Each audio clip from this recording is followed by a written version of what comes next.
Okay, everybody, I'm Talk Mana LV, and welcome to part 3. The documents, public and private. Let's see, how to do your A for V, to enforce your remedy, and then we're going to end up with trust.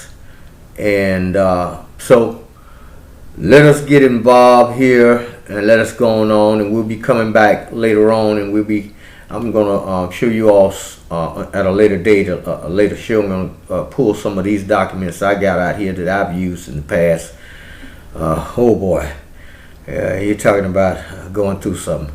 But anyway, I hope you all got your paper and pencil handy, and to get ready for this segment, because we're going in and we're going to try to provide you with as much helpful information as we can.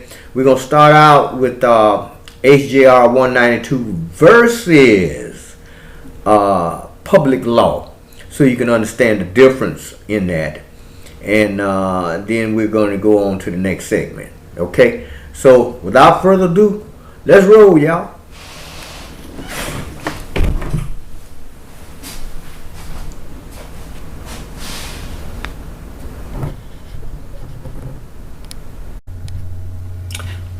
Okay, ladies and gentlemen, the first document that we're going to deal with is HJR 192 versus the law.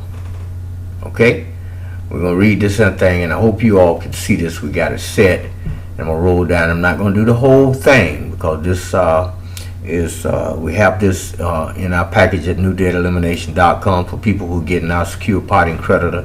But I just want to give you a glimpse at what we are supposed to be doing when we are trying to get a remedy to set off our debt. I mentioned this in the last broadcast when we did part 2, but now we're on part 3, and it is stated that the question was HJR 192 repealed? Okay, let's go in and let's find out about that. Was HJR 192 repealed? I can even count the number of times I've had gullible sovereigns ask me this question. They have blindly believed this patriot mythology without thinking it through. That's the problem. Sovereigns who are too lazy to do any research or think through a rumor thoroughly before blindly believing anything they hear or read. Stop watching the NFL games on Sunday and start thinking things through. First of all, HJR 192 is the short name for House Joint Resolution 192. So let's understand what a resolution is. A New Year's resolution applies to you, the one who made it, not to the next door neighbor or anyone else. You're the one who resolved to lose weight or quit smoking or exercise more, and your neighbor is not obliged to do what you resolved for yourself. HJR 192 is strictly a resolution that applies only to the members of Congress who resolved it and to its subjects. It can be modified at any time by Congress if they so choose, just as you can modify your New Year's resolution if you so choose. Let's roll up. However, modifying a public law is a little different matter. The law, in this instance, per the actual statutes at large, books is identified as Chapter 48-48, Stat 112. This gentleman said he went down to SMU Law Library, found it, and photocopied it for himself. It contains the very same wording as HJR 192. However, one is a resolution and one is a public law. Okay, and he set up his own rules called Kevin's Rule Number 4. Always do your own homework. Verify everything. Discern fact from error, truth from lies. Never act based on someone else's claims. If I refer to HJR 192, am I not telling the listener or reader that I am a subject of Congress and that I am a citizen of the United States? Sorry, but that is the last thing he said he wanted to say. I can, however, say that the federal government has placed insufficient amounts of lawful money in general circulation, i.e. gold and silver coinage, thus forcing people to discharge their debts with commercial paper, putting them off to a future point in time, and restricting my obligation as a sovereign to pay a debt. I refer to the federal government's obligation to me as Chapter 48-48, Stat 112, not HJR-192. The federal government took away my ability to pay a debt with lawful money, but that doesn't make me a subject of Congress or of the federal government, and thus their resolution does not apply to me. However, their obligation to me under their public law does apply to me, because there is insufficient lawful money in general circulation to meet the needs of the people, which includes me. When the federal government took much of our lawful money out of general circulation in 1933, i.e. gold coins, thus leaving an insufficient amount of lawful money in general circulation to meet the needs of the people, i.e. only silver coin remaining, the Congress was required to give the people a remedy. That remedy is Public Law, Chapter 48-48, Stat 112 is that remedy. It states that the federal government will pay my debts dollar for dollar. Note, it does not say that the government will pay for anything I desire to buy, like a car, or, clothes, or whatever you just trying to purchase. Only that it will pay my legitimate debts. Most, if not all, of the state constitution require the state to pay its debts in gold and silver coin. By taking away a state government's ability to comply with its constitutional mandate of paying its debts in gold and silver coin, the federal government involuntarily restricted the state government's ability to function in a de jure capacity. The de jure states went into suspension under the following four acts were committed. 1. The taking of gold coin out of general circulation in 1933. 2.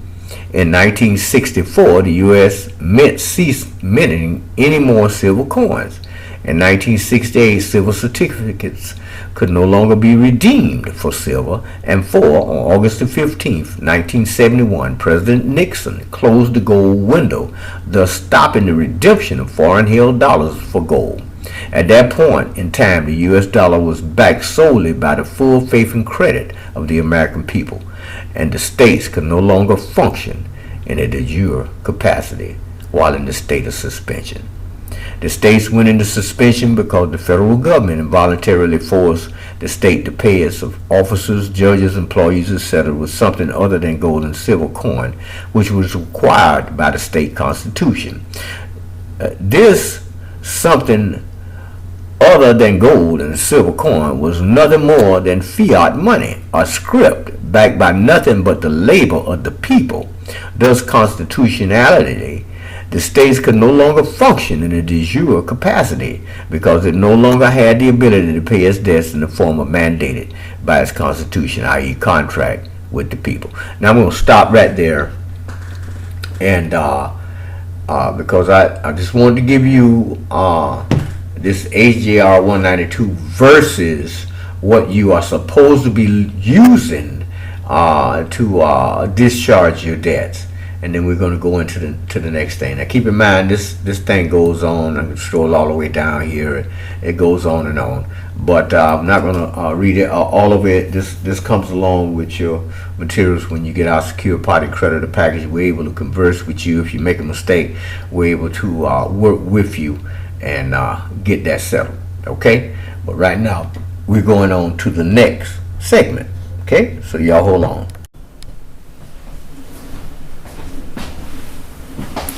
Okay, So I hope y'all took your notes on that. And our next segment, we'll be dealing with the violation of your warning, denial of rights under color of law. And we're going to also be talking about operating in the private. And then we're going into our plug on accepted for value. And what we have done is we've attempted to gather the most important information that we could that explains this to you in a simple fashion, as simply as we can and as slowly as we can, so you can take notes on this stuff, you can get it down, and you can get stuff going and mastering the difference between public and private. Okay? All right. So let's roll.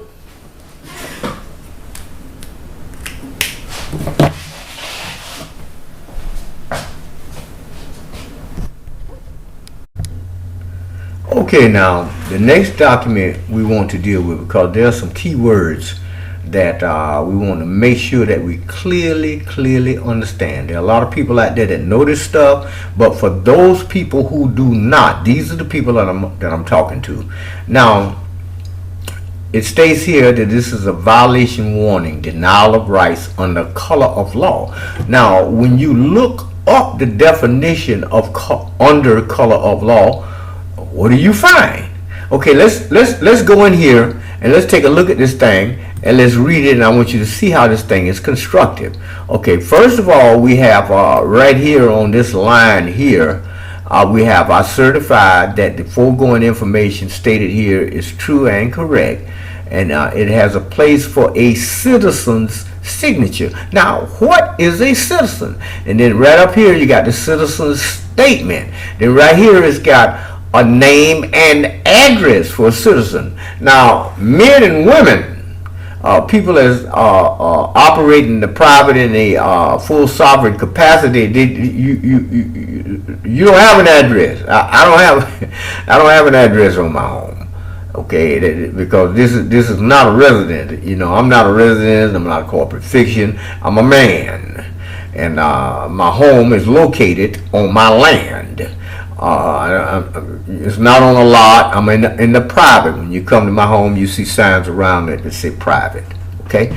Legal notice and warning. Federal law provides that it is a crime to violate the rights of a citizen under the color of law. You can be arrested for this crime, and you can also be held personally liable for civil damages.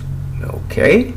Attempting to cause a person, now keep in mind the word person, this is what I want you to look at, to do something by telling that person that such action is required by law when it's not required by law may be a felony. 18 U.S.C. 242 provides that whoever under the color of any law, statute, ordinance, regulations, or custom. Now, all of this is in commerce, maritime amity, commerce. Whoever subjects any person in any state, territory, commonwealth, possession, or district to deprivation of any rights, privileges, and that what goes to beneficiaries when they are operating out of their sovereign capacity. Immunity is secured, protected by the Constitution or laws of the United States shall be fined under the title of imprisoned not more than 1 year or both. 18 U.S.C. 245 provided that whoever not acting under color of law intimidates or interferes with any person from participating in or enjoying any benefit, service, privilege, program, facility, or activity provided or administered by the United States or applying for or enjoying employment or any prerequisite thereof by any agency of the United States shall be fined under this title or imprisoned not more than 1 year or both. I'm not going to read the whole thing on this, but what I'm trying to get you to see is the documentation that is being used, especially when you are applying for jobs and stuff like that, and you're trying to get incomes and stuff. I would, in a situation like that, I know that a lot of people, they're not accustomed to stuff. They don't know how to live in the private. They don't have a trust set up. They don't even know the difference between public or private. But they are studying this stuff and they want to be free. But what I'm doing here today is I'm providing you with some information so you can see how how the United States of America Corporation deal with its employees. Because if you are operating in a fictitious capacity, when you hear the word registration, you're trying to do that. You have the right to travel, but you are using somebody else's privilege to have a license, which is all in commerce. They're indicating that if you have a driver's license, then you're automatically being paid to drive, even though the only thing that you're doing is you are traveling and taking your child to school, or you're taking your mother to church, or you're taking yourself to the grocery store and buy something, and they can stop you at any time because you have bought into their privileges and benefits and ignore your right that you were born with. So far they're not ticketing newborn babies when they're beginning to walk, and they're walking across the floor and they're riding in the baby seat inside the car. They'll give the parent a ticket, but they haven't begun ticketing the child too, even though if the mother has placed the child as a ward of the state, they can also write the child a ticket. It's amazing the things that you can do when you don't wake up and you start exercising your authority as a man or a woman. Okay? All right, so we're going to move on from this document and we'll go to the next one. All right? I hope y'all got that. Okay, let's take a look at this article here. In the private, every natural man and woman is born in the private, whereas the state is public and therefore its public servants and its legal fiction creations are in the public, including its artificial legal persons. A man or woman can either live in the private or act in the public. However, we are trained from an early age to accept a higher authority as normal. Most people exist in a culture of submission and conformity, allowing numerous aspects of their lives to be controlled by the government. The populace is manipulated to become dependent, debt, money, and conditioned to become fearful, racism, terrorism, and wars. The manner and appearance of authority is usually intimidating by design, while the language of legal fiction, commerce, legalese, is deceptive. You are indoctrinated to act in the role of an artificial legal person, which is a creation of the state, and a debtor serving as surety for the corporate debt of your nation incorporated. Every nation with a central bank under the Bank of International Settlements has been indebted by the incorporation of its government into the debt money system, thereby surrendering its power of sovereign money issues. A global system of debt bondage has been established by incorporating governments and by programming the people to act in the fictitious role of artificial persons, which is legal fictions having no innate productive capacity, are debtors by default, serving as transmitting utilities for human energy. And this thing goes on and on and on and on. Okay. All right. An artificial legal person is a dead entity, is a legal fiction persona in the theater of commerce, and it is under the foreign amateur maritime jurisdiction, the international law of the sea. On the contrary, you are born into your own sovereign estate of body, mind, and soul. As a sentient man or woman, you live within the sovereign common law jurisdiction, the natural law of the land. The common law follows natural law, a living system of right or justice held to be common to all humans and derived from nature rather than from the rules of society. In natural law, all people are born equal and endowed with inalienable rights. Your sovereign jurisdiction, including your inborn inalienable rights, cannot be taken from you without your fully informed and willing consent. Legal person, actors for incorporated governments, banks, and all corporate entities need to contract with other legal person, actor, to extract their commercial energy. These legal actors make the presumption that you are also acting in the role of a legal person in legal fishing commerce, which is why they are seeking a contract performance. They always want the name and often the creation date of the legal person to establish joinder, forming an adhesion contract. They need a person because there is absolutely no way they can contract directly with the living man or woman. They need a man or woman to consent to take responsibility in the matter of the person unknowingly, which is joinder. Get our secure party and creditor package. Go to www.newdataelimination.com. Internet world and the world that are not understanding some certain concepts, and hopefully this video will introduce you as to why your A for V's are working or aren't working. And I'll just put out here now that A for V works and it's 100% effective. However, most people don't stand on their claim and enforce their claim. So I'm going to talk about that a little bit right now. So you've probably all seen this. This is a very popular video out here, Doug Riddle's Accepted for Value. And this was uploaded. This video is actually about 6 years old, and it looks like they re-uploaded it. So it looks like it's only about 2 years old, January 2011.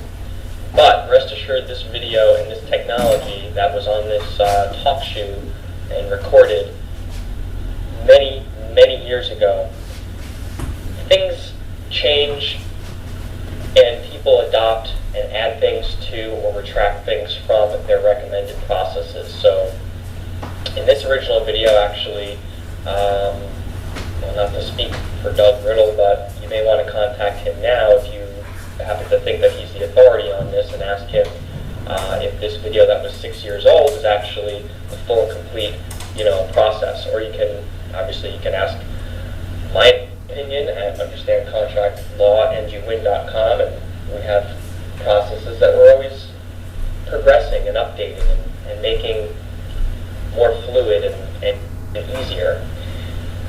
Now, let me show you. So if you go to Google and you type in A for V examples and click on images, you'll find a whole bunch of different language and examples of people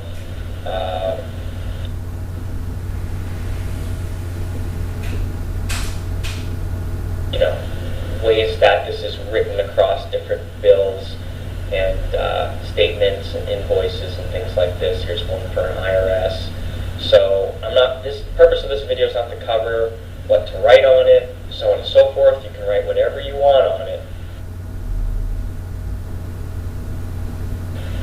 It's not that important. It's not as important as what I'm going to cover in this video.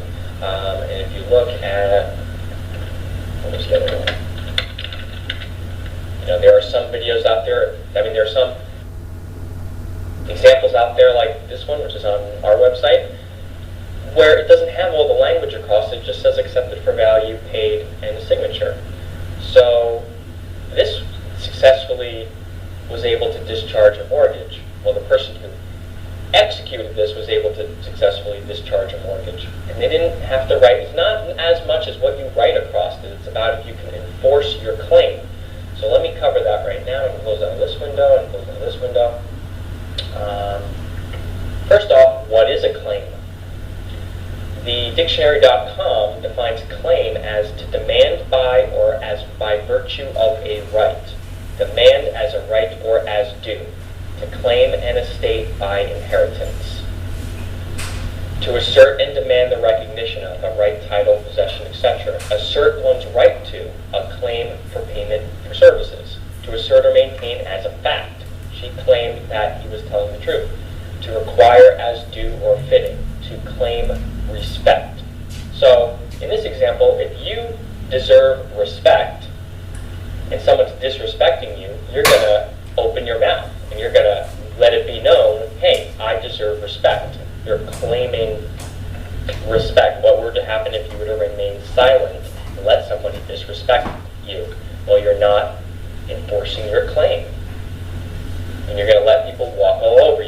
same thing that's going on with 90% of the people that are saying A for V doesn't work, is that they're not claiming respect. If somebody doesn't process your instrument and your tender for payment, you need to do something. You need to, just like in this example, verb, to make or file a claim, to claim for additional compensation. Here's another example, to claim an estate by inheritance. Let's say you are supposed to inherit an estate of a family member who passed away and you're in their will. Well, what were to happen if you were to never get any of the money or any of the property? Were you going to say the legal system doesn't work, or inheriting money doesn't work, or wills don't work?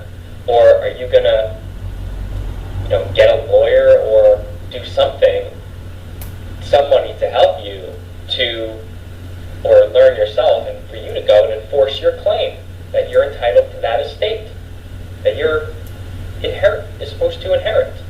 So let's check these definitions out. A demand for something as due, an assertion of a right or an alleged right. He made unreasonable claims on the doctor's time. An assertion of something as fact. An assertion of something as fact. I like that definition of the word claim. A right to claim or demand, a just title to something. Something that is claimed, especially a piece of public land for which formal request is made for mining or other purposes. A request or demand for payment in accordance with an insurance policy. You guys are all familiar with that. You got into a car accident, or somebody, it was the other driver's fault, and now you have a claim against them to pay your insurance company to cover for the damages of the accident. Workers' compensation law, etc. We file a claim for compensation for the company. Lay claim to declare oneself entitled to. I have never laid claim to being an expert in tax laws. Okay, so just some other definitions and examples. Claim to demand as being due one's property. Okay, so we go over the definition. You can go to Webster, online, Merriam-Webster, to ask for, especially as a right, to call for, to take as the rightful owner, to take as the rightful owner, to assert in the face of possible contradiction. So somebody might possibly contradict your assertion of the facts, or your assertion of your claim. The claim to have whatever, to assert to be rightfully one's own. To assert to be rightfully one's own. Here's some examples. He claims a connection to British royalty. The organization claims 10,000 members. The terrorist group claimed responsibility for the attack. New Yorkers proudly claimed the artist as one of their own. Both of them claimed credit for the idea. No one ever claimed authorship for the poem. You should claim compensation for the hours you worked. No ears came forward to claim the inheritance. So I hope you understand. And the organization claims 10,000 members, but that could be disputed. Just because you claim something doesn't mean it's absolutely, how do you know if something is fact? It's just your word versus somebody else's word. But if your claim goes unrebutted, then it's kind of, prima facie evidence. If you don't know what that term means, prima facie.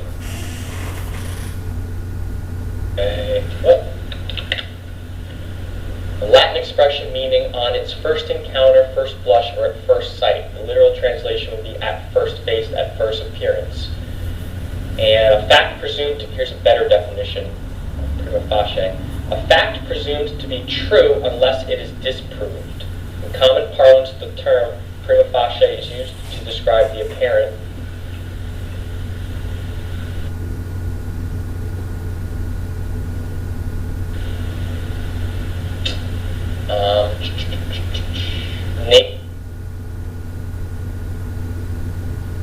nature of something upon initial observation. Legal practice,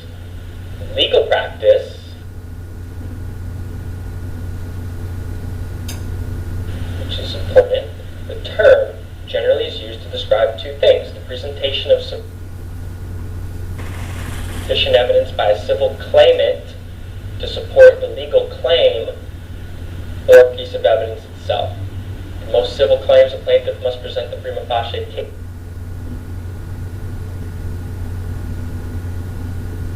to avoid dismissal of the case or an unfavorable direct verdict. The plaintiff must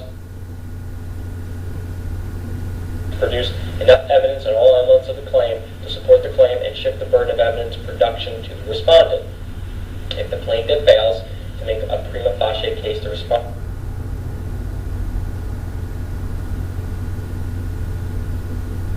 may move for dismissal or a favorable directed verdict without presenting any evidence to rebut whatever evidence the plaintiff has presented. This is because the burden of persuading a judge or jury always rests with the plaintiff.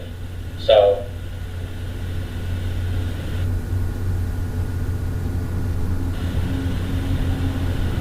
this is good. You guys should go back and read the rest of this, but I'm trying to move on with this video, so we'll just X off of there. We looked at claim, we looked at prima facie evidence. Alright, and it's interesting that, when you go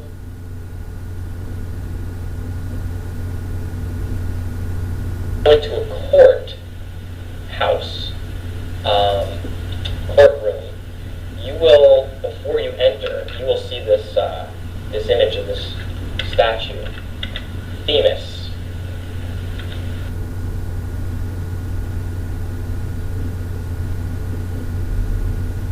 Okay, and here are all the pictures on Google Images, and you'll refamiliarize yourself with Themis before you go into a court.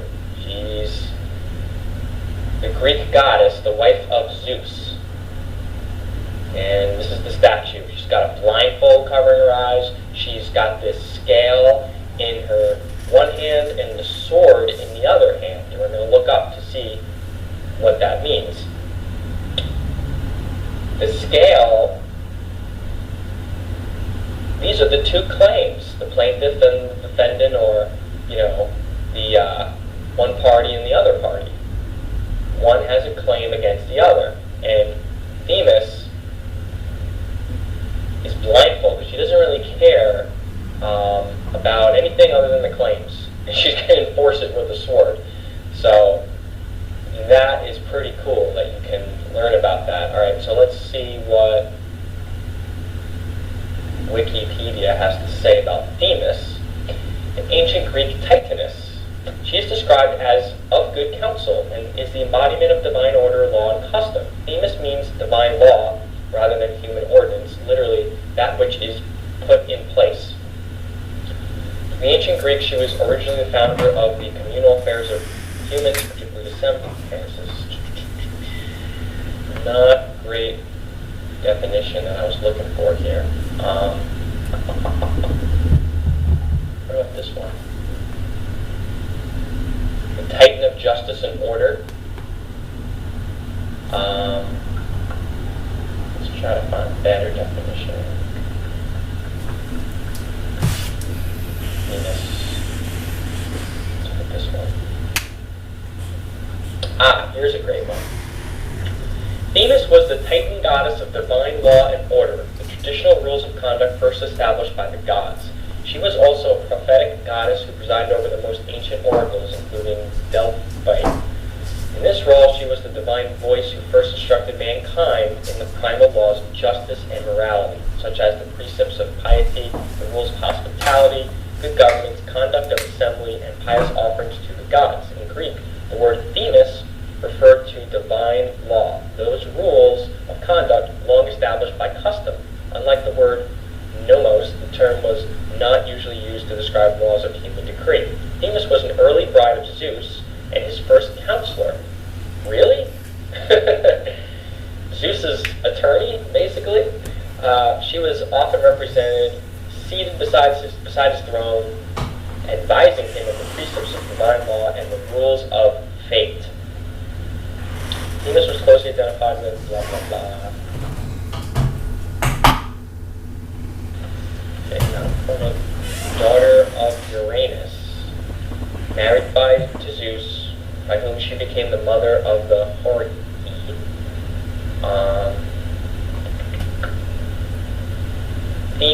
is the personification of the order of things established by law, custom, and equity, whence she is described as reigning in the assemblies of men, and as conveying, by the command of Zeus, the assembly of the gods.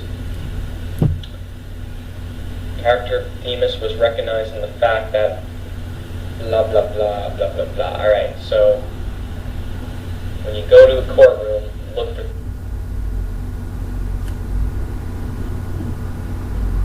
Themis, and she's weighing opposing claims. Here's some interesting pictures I found of different artists' renditions of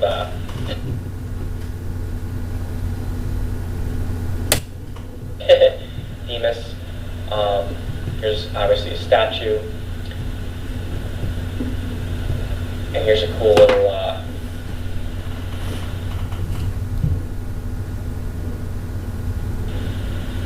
modern day cartoon version. So she's weighing opposing claims, forcing it with a sword. Okay, so what is your claim? And now we're going to go to this email that somebody wrote to me. So I sent them that video about Doug Riddle. They wrote back, I'm familiar with Doug's process. It's not much different than the process I've tried and failed with, or thought I failed. So I wrote back,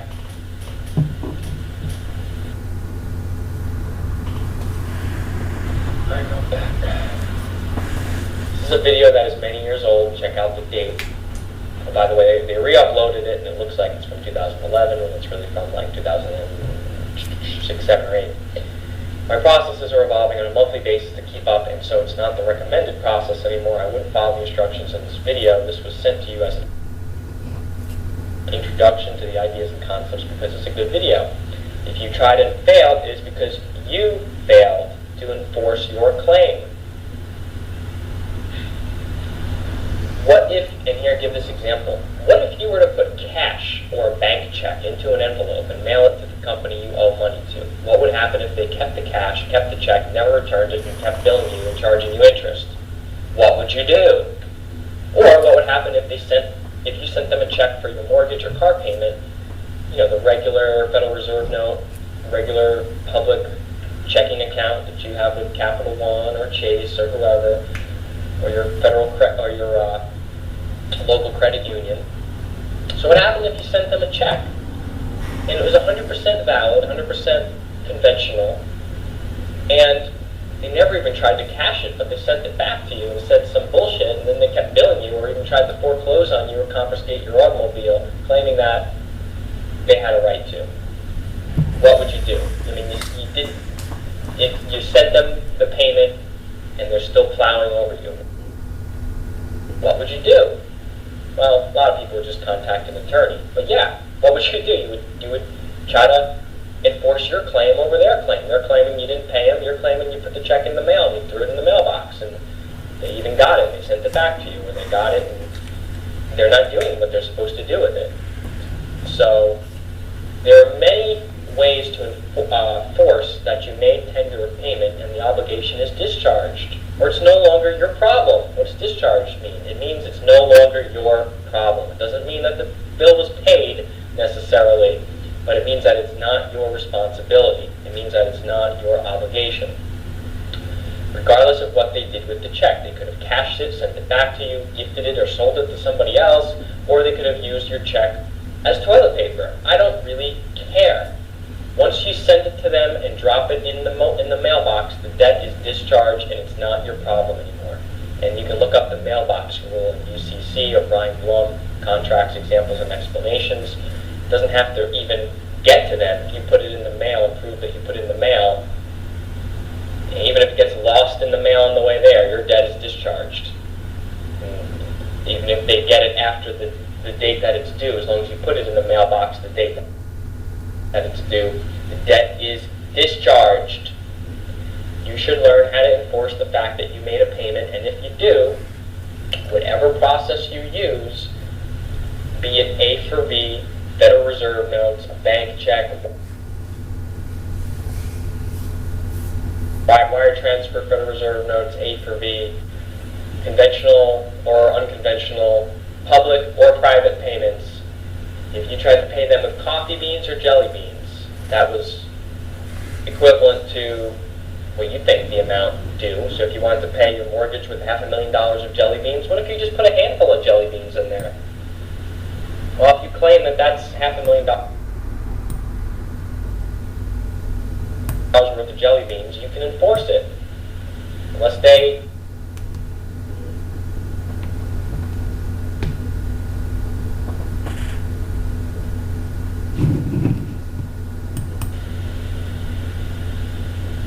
send it back to you with proper notification of why it's insufficient according to your previous contract, then you can really discharge a debt with anything. A check, a piece of paper, a piece of toilet paper, gold and silver, jelly beans or coffee beans. It doesn't really matter, my friends. Debt would be forever discharged and not your obligation now. It's going to be a fight. It's going to be a battle. The company is probably going to push through and try to foreclose on you or try to keep billing you. But it's not my problem. Sticks and stones will break my bones and names will never hurt me. I don't care if you keep sending me bills as long as they've got no legal force and effect. And if the issue ever came up, including one party tried to sue the other party, me suing them or them suing me, I know I can enforce my claim and that I would win. I've got a solid way to enforce my claim. And I'm not going to go into the ways that we do that. You can contact us through our website. You can go to understandcontractlaw@win.com and you can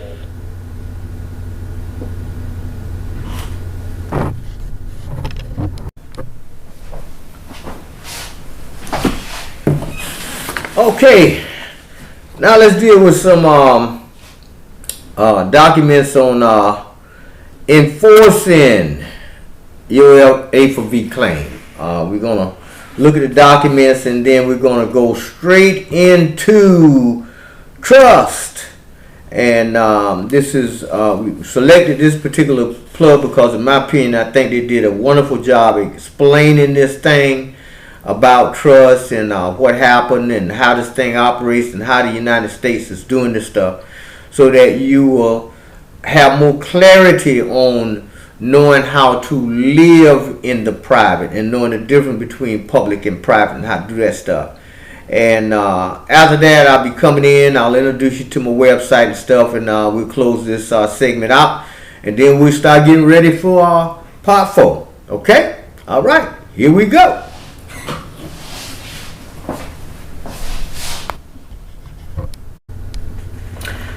Okay, everybody, we're back.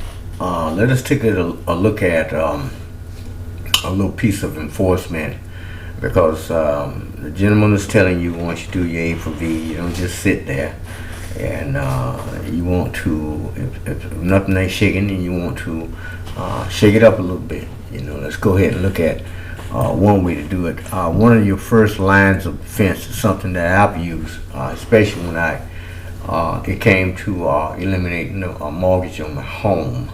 My first line of defense was dealing directly with who they were addressing. I noticed that every time they send me something in the mail for me to pay, the mortgage was always addressed to a title in all capital letters. And I kept looking at that, and for the first time I had really started looking around at that.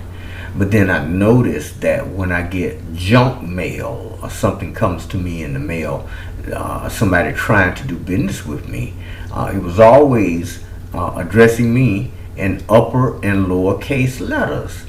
And I started watching this for a while, so what I did was I sent the mortgage company a letter. I said, could you please, there's something wrong. We both went to 3rd grade and we both took 3rd grade grammar, but you keep addressing me as some type of corporation or some type of fiction or somebody that's dead or something in all capital letters, just like if you would go to the cemetery to a graveyard and you look at the gravestones, everybody there is in that's on the ground. The name on the gravestone, or the title on the gravestone, is in all capital letters throughout the entire. So that's because everybody there is dead. But I'm not dead, and I'm not a corporation. I'm not a corpse. I'm not a fiction. I'm a man. So could you please be kind enough to address me as such? And they send a letter back and say, well, that's the way it is in our computer. And I sent them a letter back and saying, well, I don't know what kind of computer you have, but over here in my computer, I'm able to type it in upper and lower case and address him as a man. So that was my first line of defense. And let's take a look at this thing here. It says Responders Private International Administrative Remedy. Let me blow that up a little bit so we can really get a good look at this thing. And let me slide this here around so that we can really, yeah, there we go. That's the best I can do. Rewritten communication from ON Loan Services LLC here after debt collector. Dated January 23rd, 2012, a copy of which is attached herewith, made fully part hereof and included herein by reference. Okay, now when you are bringing a debt into question, what I've always learned to do is I'm going to accept whatever offer that they have sent me claiming I owe the debt, and then I'm going to do a non-negotiable counter offer, and I'm going to attach my affidavits to that, and we'll show you how to do that once you get your little materials. However, I would always attach to the package whatever it is that they're claiming that they owe, and the first thing we are pointing out to them is they are trying to collect something from the wrong man. They are regarding a man as a person stuff, so we bring that out. But this is a masterful document. I want you to see how it was written. Notice by written communication security agreement. This notice by written communication / security agreement hereafter. Notice by written communication provides ON Loan Services LLC hereafter user notice that alleged debtor John Doe is a common law copyrighted trade name, trademark of John Doe, hereafter the secured party, and that any unauthorized use of John Doe copyrighted by user constitutes copyright, trade name, trademark infringement, and all such use is strictly prohibited. All rights reserved. Common law copyright of trade name, trademark, John Doe copyright, as well as any and all derivatives and variants in the spelling of said trade name, trademark, copyright, copyright 1988 by John Doe, copyright. Said trade name / trademark John in all caps, Doe, copyright, may neither be used nor reproduced, neither in whole nor in part, nor in any manner whatsoever, without the prior express written consent and acknowledgement of John, Doe. Now, something I want you to pay close attention to, and this guy's, what he's doing is, even here when he's writing John Doe, he's doing it as an autograph. He's not just saying John Doe. He's the first name should be John / if you got a middle name, we'll say Mark. Would be a line and then Mark, and then Doe of the family Doe, as signified by the red ink signature of John's Doe hereafter secured party. And this thing goes on and on with the first line of defense in dealing with the situation involving somebody claiming that a man owes a debt. And it goes down and it goes on, and he talks about the UCC financial statement. I'm not going to read all of this stuff to you. I'm just trying to show you what's available to you, and that you can use when dealing with these people, the debt collectors, mortgage companies, and all this stuff. And these are the things that we use. And of course, it's got a place for his signature and and all of this stuff. But once you get your stuff, we show you how to do that. And I just want to bring this point out for you, so you'll know how to deal with your debt collectors. You don't just sit there and do nothing. People, because see what we do. Let's say you are gonna sign up for a credit card, and they're gonna give you an agreement. But in most cases, the same thing happened at car dealerships. Same thing happened with your home. Same thing happens when you're renting a house or anything that you're doing. They pass documents before you, but we do not take the time to read the documents. We don't tell them, look, before I do this, let me take your contract home and look over it. And before I sign it, then I can come back tomorrow, and then we can do business in regards to this credit card, this automobile, whatever it is that you're going to do. We don't do that.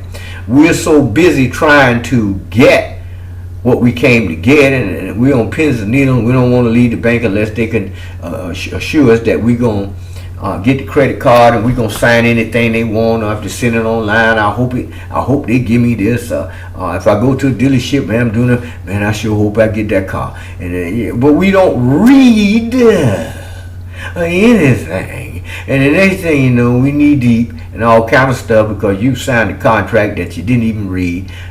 They wrote the contract, so the contract benefits them. I just want to put that little bit of information out before we go to the next segment. And this document here also comes along with the stuff. Got your secured party creditor information from us. Okay? All right, let's roll on.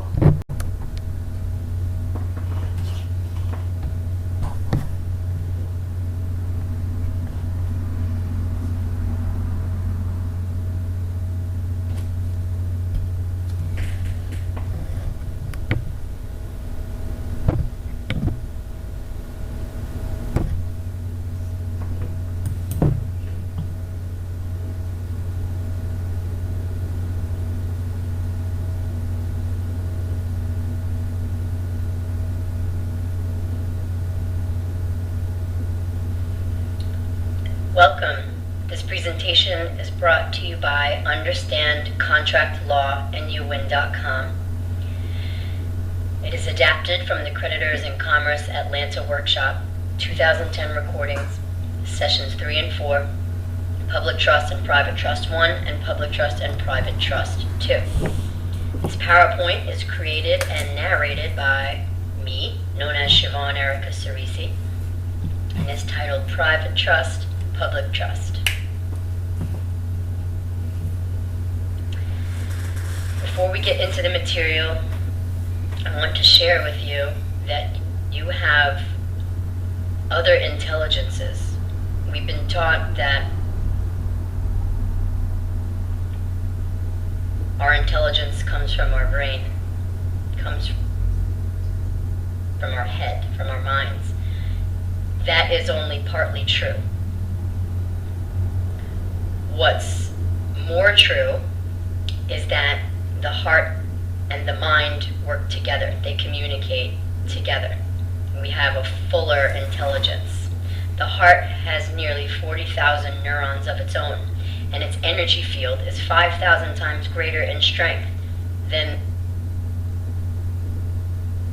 the field generated by the brain. In purposing to learn with both the heart's intelligence and the mind's intelligence, we access more of our potential. We utilize more of the inherent power within our own selves, and our learning is that much more integrated. So I invite you to listen and read the material with your heart and mind intelligences combined.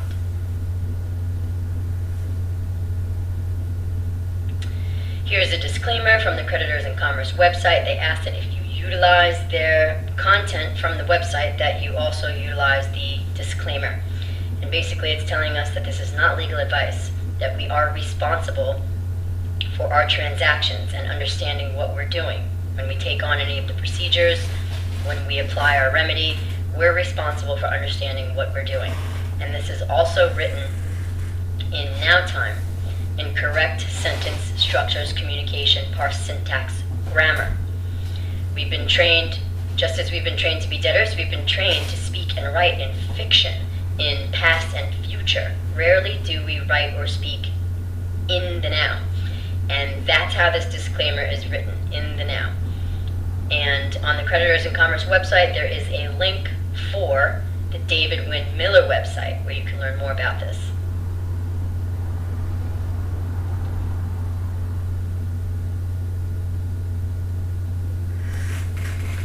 So let's get into trust. What is a trust? And this topic can seem daunting at first, but these particular 2 audios from this particular workshop make it very manageable, make learning about this topic very, very feasible. And it is an important topic because it helps to piece together some of the other knowledge that we have. So, what is a trust? A trust is a contract between parties. There are 3 parts to a trust. They are grantor, settlor, also trustor, and the trustee and the beneficiary. A trust usually describes the disposition of property. The property is the subject matter of the contract. A trust splits the title to property into 2 different entities. One holds legal title and one holds equitable title.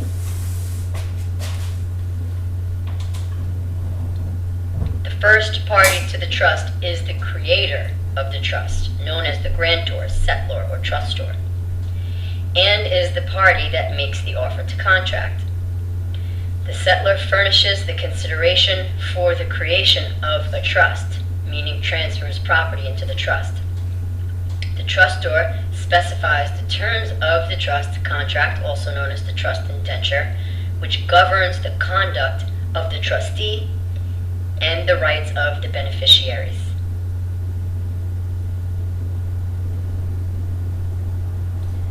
The second party to the trust is the trustee. The trustee holds legal title to the trust assets, and we'll define what legal title is as we go along. But the trustee holds the legal title to the trust assets. He or she is the one to whom the offer is made. The trustee accepts the responsibility of carrying out the terms and conditions of the trust contract and is the protector for the property that is put into the trust, which is the collateral.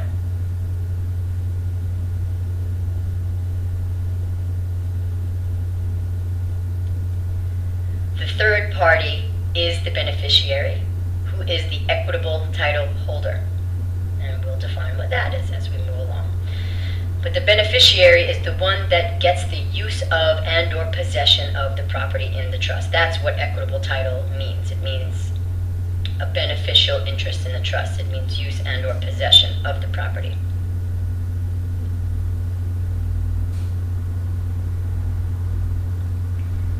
And here is a diagram of a trust setup. At the top we have the grantor, the one who creates the trust, furnishes the property, furnishes the funding for the trust. They choose a would-be trustee, somebody they think they can trust, who will carry out their wishes per their contract.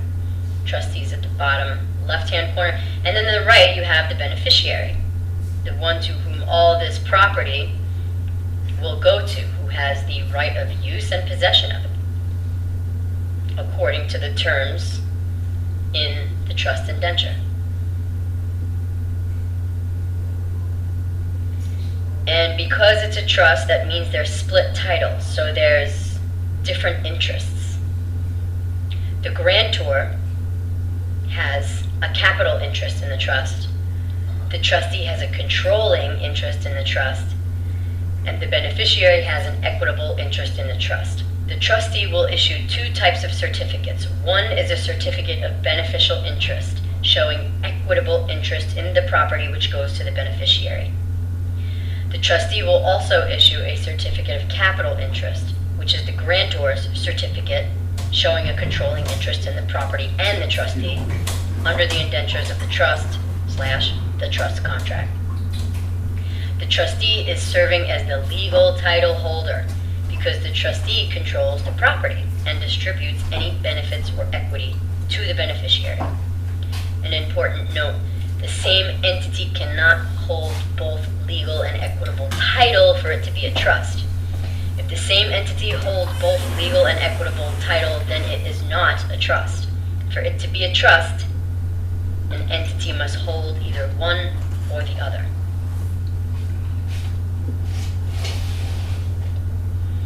Trusts can be layered inside one another. A court case, for example, is a constructive trust inside the state of New York trust, inside the United States trust. A trustee of one trust can be the trustee of another trust. And each party to a court case is operating 2 or 3 trusts individually. And we'll see how that is as we move along.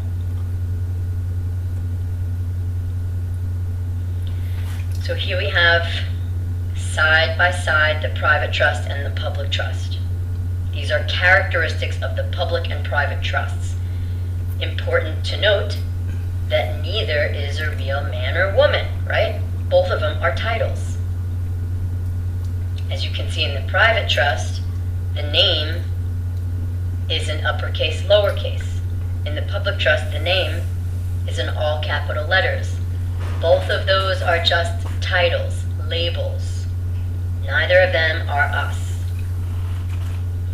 So let's go over the private trust first, because you can't have the public trust without the private trust existing first. So in the private trust is the realm of the republic. In the private trust, the uppercase, lowercase name is the natural person. It is the certificate of live birth entity.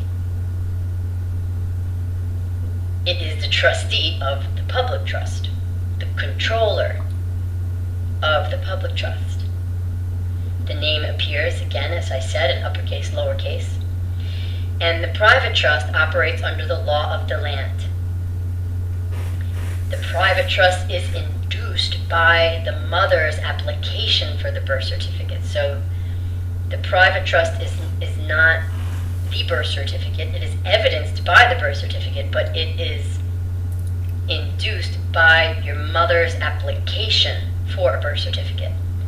It is created on your behalf. As I said, evidenced by the birth certificate. Your entire estate is pledged to the national government for repayment of the national debt. In the republic, in the private, you are the controller of what will be the public trust. It already is, but from where we're standing looking at just the private trust, what will be the public trust, you are the controller of that. I am the controller of that.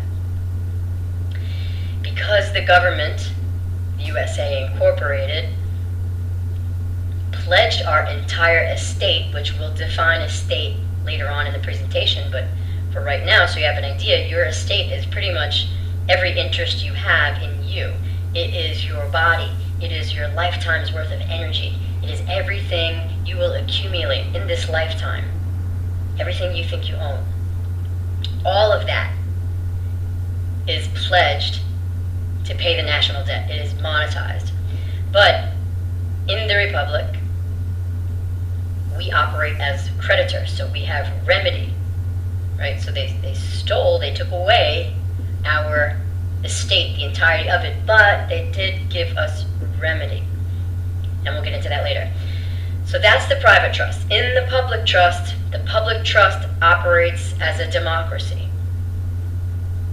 In the public trust, the name appears in all capital letters. It is the artificial person, the straw man.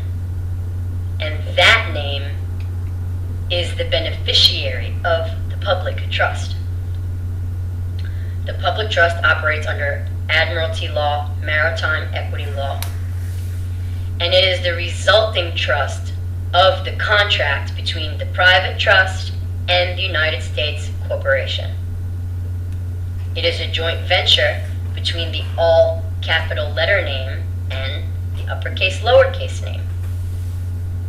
The artificial person, the straw man, the beneficiary of the public trust is a U.S. citizen, which equals voluntary servitude. It is a debtor of the bankrupt United States of America Corporation.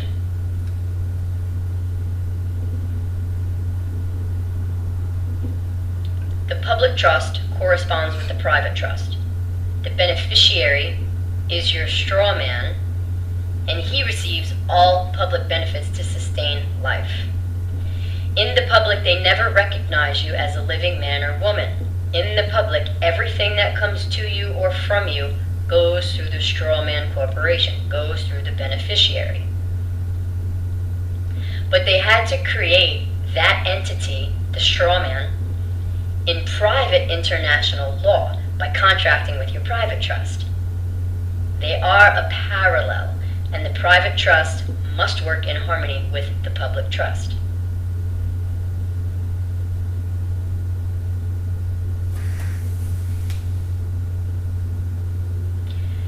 And here is an illustration of what we just went over.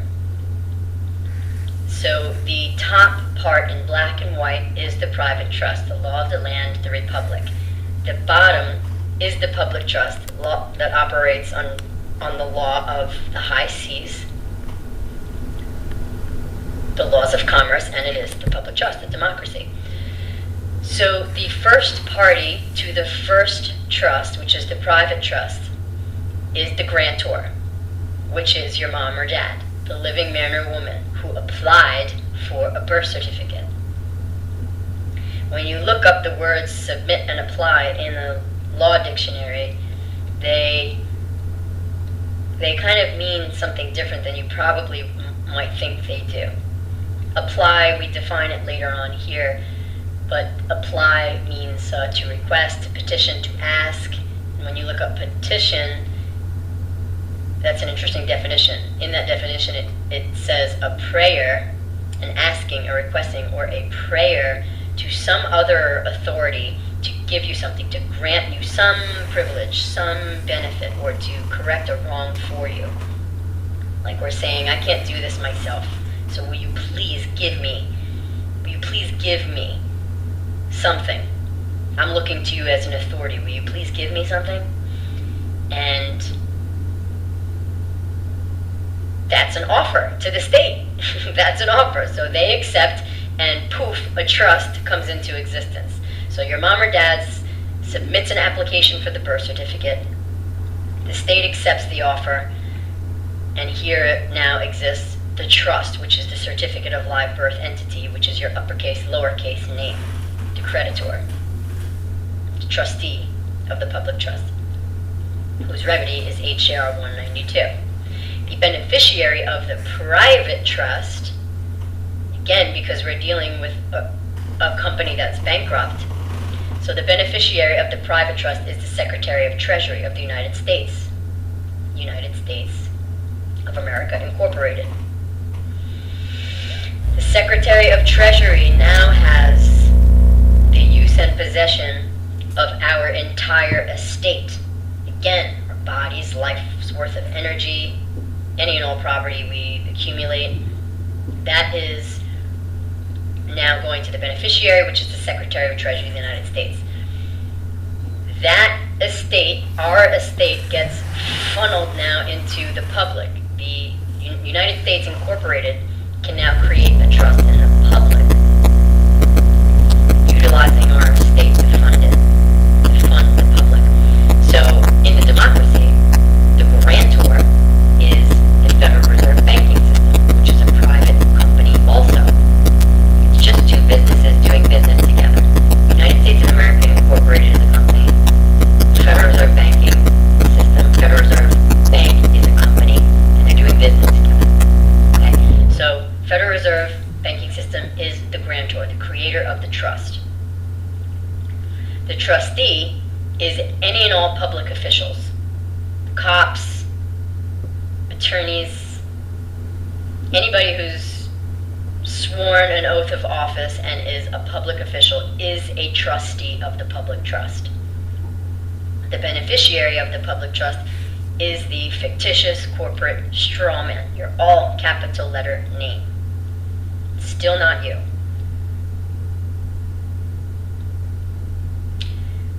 And these three little boxes pointing from the Secretary of Treasury That stands for Federal Reserve Bank, Depository Trust Company, and Internal Revenue Service.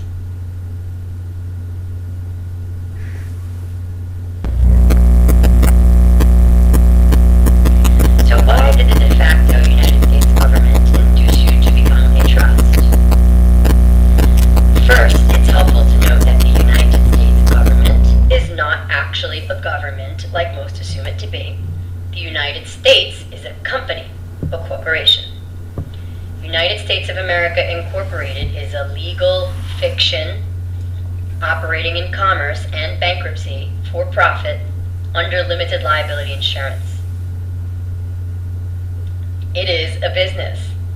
U.S. citizens are employees of the corporation and subject to the bylaws of the corporation known as United States statutes, acts, codes, rules, and regulations.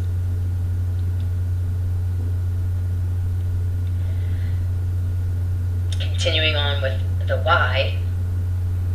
The why did they induce you to become a trust? It's because the United States is bankrupt. In order to borrow money through loans from international bankers, and I'll interject right here because why would they need to get loans from international bankers? Well, the reality is that we are the creditors, we're the controllers of the public trust, but we haven't been acting that way. The majority of folks in America don't even know about this, let alone are they acting like the creditors that they are. We're not funding the public as we could be. So they got to go get money from somewhere else. They have to go seek out some other creditors who will extend them credit because the people of the nation aren't doing it. We could be. So anyway, that's why in order to borrow money through loans from international bankers, United States of America Incorporated had to put up collateral. Sureties had to be put in place to secure payment to the creditors of the bankruptcy. After all the land of America was pledged as surety, the only thing left for the bankrupt United States to pledge was its citizens. This is not the first bankruptcy. I'm referring to the early 1930s, where there was a bankruptcy, but that's not the first one. So by the time that bankruptcy took place, the only thing left to pledge was the people on the land. Their property, including their own bodies and their lifespan's worth of commercial energy, is pledged as surety for the national debt. What is surety? Surety is a person who assumes legal responsibility for the fulfillment of another's debt or obligation and himself becomes liable if the other defaults. Surety given against security given against loss or damage, and a guarantee that an obligation will be met. Surety is one who has contracted to be responsible for another, especially one who assumes responsibilities or debts in the event of default.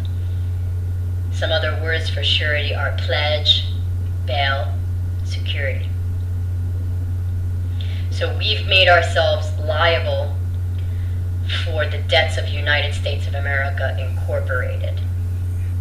And when USA Inc. defaults, we become responsible for that. The debt doesn't just go away. Somebody is responsible for taking care of it. The Federal Corporation USA Inc. wanted the collateral, your estate, registered with whatever state issued you your birth certificate. Let's use New York State, for example, where mine is issued from. My straw man's certificate is issued. The Federal Corporation wanted the collateral, all of my estate, registered with the state of New York, based on the constitutional provision that the state would have to share the assets with the national government to set off the debt. By our relationship with the state, by my relationship with New York State via the filing of the birth certificate, New York State could carry my estate into a beneficial interest to help underwrite the national government. Estate is defined as the degree, quantity, nature, and extent of interest in which a person has in real and personal property. This includes your body, your energy, any and all other property you think you own, even your children if you've registered them through the birth certificate or have a marriage certificate. All property, our life's energy and body.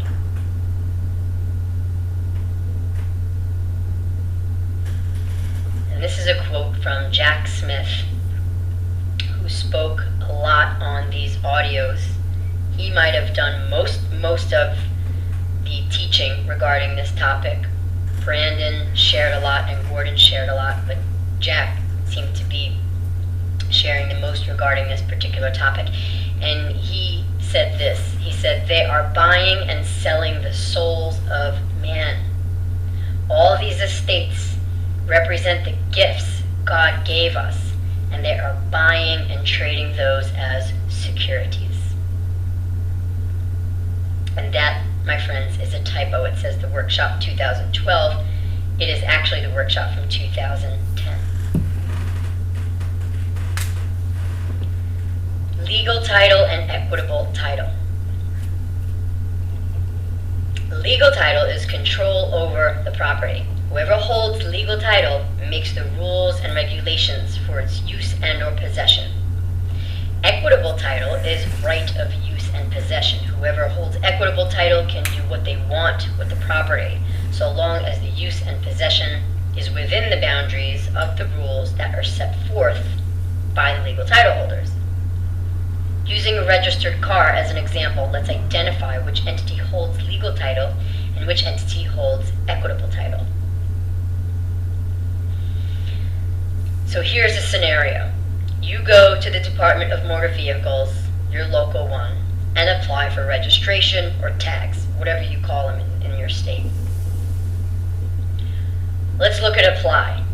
What are we doing when we apply for something from the state, for the state to grant us something? What are we doing? Well, apply means to make a formal request or petition. Request is an asking or petition. Petition is a written address embodying an application or prayer from the person or persons preferring it to the power, body, or person to whom it is presented for the exercise of his or their authority in the redress of some wrong or the grant of some favor, privilege, or license. So we can say that we're putting out a prayer to New York State for New York State to exercise their authority in the granting of some favor to us. Like I'm saying, I don't have my own authority. I need you to grant me something. I need you to give me something. So that's what we're doing. So what just happened?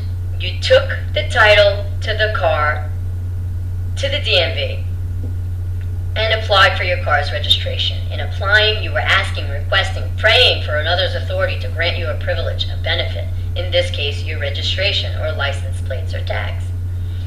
This was an offer you made, and I don't say you like you because I've done it too. When we do that, we are making an offer to the state. We're making a proposal to the state through the act of submitting the application that we filled out, of granting them legal title. We are making them a proposal, saying, here, take controlling interest in the car, and in exchange, I'll take benefits and privileges for my straw man. So the state accepted and granted you your plates and your proof of registration. They accepted. Now you have a trust. Now the car is held in trust. Your straw man is now part of a trust, and the car, property, is now held in that trust. The state has controlling interest, legal title, and the car is now added to the surety pool that secures the national debt.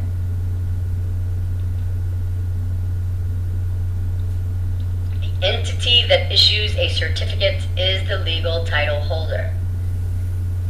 The entity named on the certificate is the beneficiary and is the equitable title holder. The state, New York State for instance, issues you a certificate of title because New York State is the trustee, the legal title holder, and your straw man, the entity that the state contracted with, is the beneficiary. Remember, the state contracted with your public trust, the all capital letter name, the legal fiction that you do commerce with, and it's your straw man that holds equitable title, evidenced by the certificate of title issued to you by the trustee. Because you issued a grant to the state for them to be the legal title holder, all their statutes involving the ownership and operation of the motor vehicle are the trustee's rules for possession and use of the automobile. So the Motor Vehicle Act is the trustee's rules for possession and use of the automobile. It's important to understand that the straw man corporation is the beneficiary of the public trust, not the living man or woman, because everything involved in the trust deals with titles and nobility, and it is all fiction. The parties are just playing roles. The state creates all the rules for the use and operation of the vehicle. You have consented to it by a contract. When you register anything with the state or federal government, it is placed in trust, and a grant is made to the state. Again, let's recap. Copy number 1 of you having a name similar to yours, uppercase, lowercase, natural person, certificate of live birth entity arising out of the mother's application for a birth certificate. It is the trustee. You are the trustee of your private trust. You are the controller of the public trust in a way because you fund the public. So your control is in the private.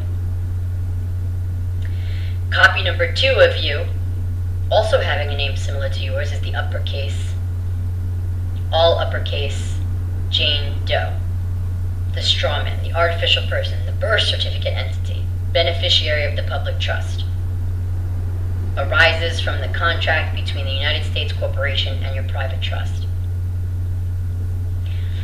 It was a voluntary act, and now the straw man enjoys beneficial use. You know what? I want to make a correction because I just said that we are also the trustee of the public trust, and that's not true. Only public officials are trustees of the public trust. We can't be seen in the public because we're real living men and women. But we are the trustee of the private trust. And because the public trust arises out of the private trust, we can control the funding of the public trust. We do actually, because all of our estate is pledged, but we haven't been doing a very good job. We haven't been controlling it. We've just been leaving it to the wind. And so US Inc. has to go get money from other creditors because the people of the nation won't step up and be creditors. So I just wanted to make that distinction there. So it was a voluntary act, and now the straw man enjoys beneficial use as long as he stays within the boundaries of the trustee's rules and regulations regarding the property. Another note, the legal title holder, the state, does not have the right to possession as long as the equitable title holder, your straw man, is following the rules with regards to anything dealing with the collateral, car. The state does not have the right to take the car. 9/10 possession is the law. So why do we get pulled over? Because the state has legal title. The cop is an officer of the state. He's a trustee. They are investigating what we are doing with regard to the property that was donated to the state. They want to know if we are in line with their rules and regulations for the operation of state property. This is part of their function, and we voluntarily agreed to do it. If it is land and you have both legal and equitable title, it is called alloidial property. Having allodial property means that there is no government land tax to be paid. Why would you pay a tax to the government if you have both sides of the title? The fact that you pay a property tax shows that you don't have both sides to the title. Again, the title is split. When it is split, it is said to be owned in a trust, not through one entity.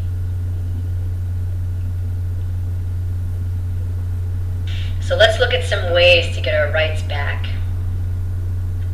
A UCC1 filing shows two separate entities which under the rules of evidence appear in their record form, showing that one of the entities is a creditor and one is a debtor. One of these entities is in the republic, one is in the democracy. Filing is a legislative notice of the separation of two parties, both appearing to have the same name, but legally and commercially being separate legal entities. Very important to know how to stand on our claim orally. There are two tests, the paper test and, more important, the oral test, where we hold our contract with our words and acts. The paper test is knowing what we're doing. Like we do that, Brandon says we do that to understand what it is that we're doing, to help ourselves learn. Through the filing of that paperwork, it becomes more clear what we're doing. The paperwork is not what's going to save us. It's me being able to hold my contract with my words, my deeds, my actions. That's what's going to make or break my contract.